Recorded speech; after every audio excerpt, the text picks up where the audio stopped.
નમસ્કાર મારા વહાલા ગુજરાતી મિત્રો, જાગો જોગી જાગો ચેનલમાં આપનું સ્વાગત છે. તો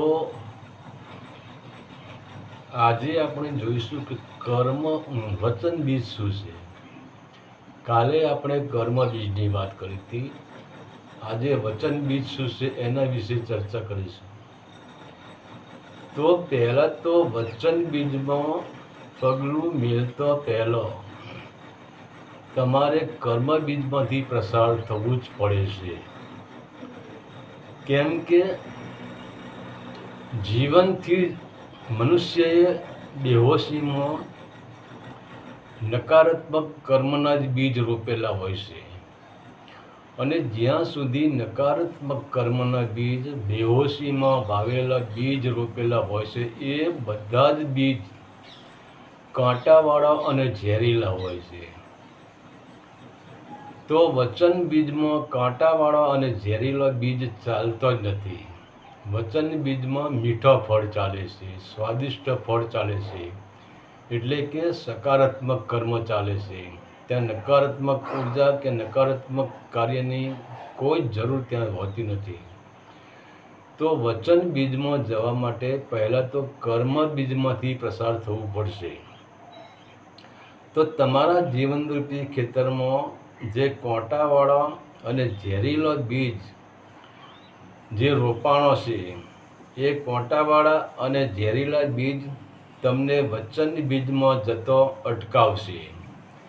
કેમ કે કર્મ બીજનો પહેલો શેઢો છે અને વચન બીજનો સામેનો શેઢો છે. તો જ્યાં સુધી તમે જાગૃત થઈને હોશમાં રહીને તમારા જીવનરૂપી ખેતરમાં તમે વાવેલો નકારાત્મક કર્મના બીજની કાપણી નહીં કરી લ્યો, તો કાંટાવાળા અને ઝેરીલા તમારા નકારાત્મક કર્મને નહીં ભોગવી લ્યો, ત્યાં સુધી તમારું જીવનરૂપી ખેતર તમારા જન્મ સમયે નિર્દોષ હતું. કેમ કે જ્યારે તમારો જન્મ થયો ત્યારે તમારામાં કોઈ પણ પ્રકારનું કર્મ ન હતું. તમારું જીવનરૂપી ખેતર એકદમ સાફ, એકદમ કોરી સ્લેટ જેવું હતું. પરંતુ જેમ જેમ તમારું પરિવર્તન થયું, તમે મોટા થતા ગયા, તેમ તેમ આ જગતરૂપી દુકાનમાંથી, આ સંસારરૂપી દુકાનમાંથી તમારા સમાજ, પરિવાર અને તમારા કુટુંબરૂપી દુકાનમાંથી તમને વિષય, વાસના, મોહ, લોભ, અહંકાર, મારાપણું, અત્યાચાર, ભ્રષ્ટાચાર, છલ, કપટ, દગા, પ્રપંચ જેવા કુકર્મના બીજ તમને આપવામાં આવ્યા છે.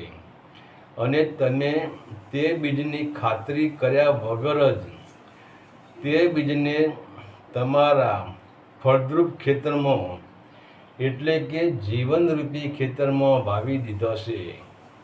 કેમ કે તમે બેહોશીમાં હતા.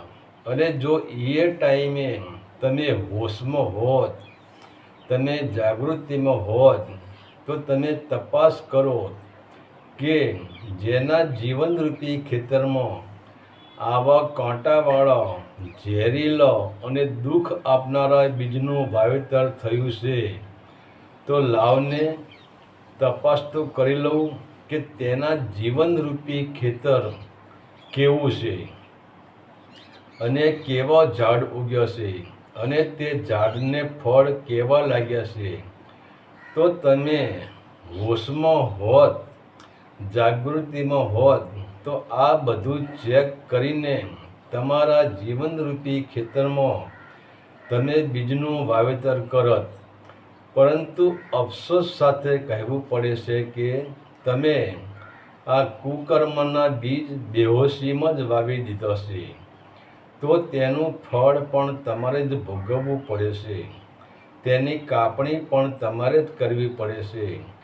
તો જ્યારે કર્મના બીજનું દુઃખ આવે ત્યારે જાગૃત થઈ જાઓ, ચેતી જાઓ અને હોશમાં આવી જાઓ અને એક દૃઢ સંકલ્પ કરો કે ઠીક છે, પહેલાં જ્યારે હું બેહોશીમાં હતો ત્યારે એ જ બેહોશીમાં આ બીજ મેં વાવી દીધું છે, પરંતુ હવે મને ગમે એટલી તકલીફ પડે, મારે ગમે એટલું દુઃખ ભોગવવું પડે, ગમે એટલાની મહેનત કરવી પડે, પરંતુ હવે હું મારા જીવનરૂપી ખેતરમાંથી પડેલા આ બીજને લણતો રહીશ અને ધીરે ધીરે આ કુકર્મરૂપી કાંટાવાળો, ઝેરીલો અને દુઃખ આપનાર બીજને હું મૂળમાંથી ઉખાડતો રહીશ અને મારું જીવનરૂપી ખેતર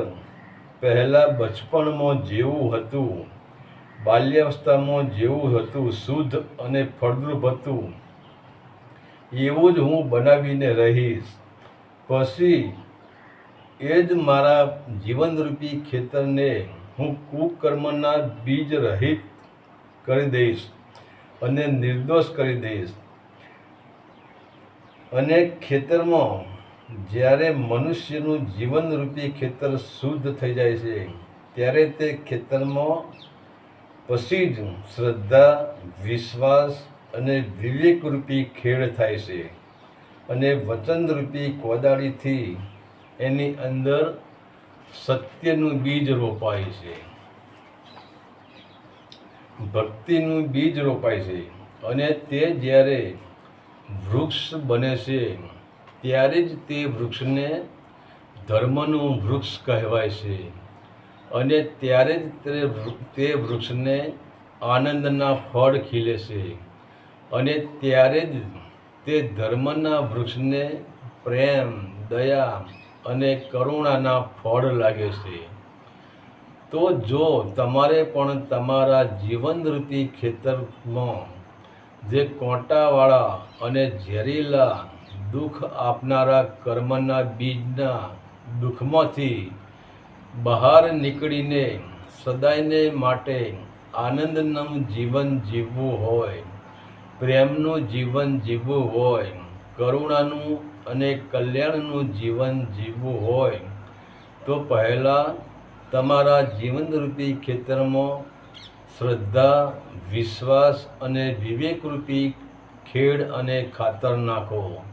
તેની ખેડ કરીને જીવનરૂપી ખેતરને ફળદ્રુપ બનાવો અને ત્યાર પછી તમારા જીવનરૂપી ખેતરમાં વચનનું બીજનું વાવેતર કરો અને વચનરૂપી વાવેતરથી જ ધર્મ પેદા થાય છે.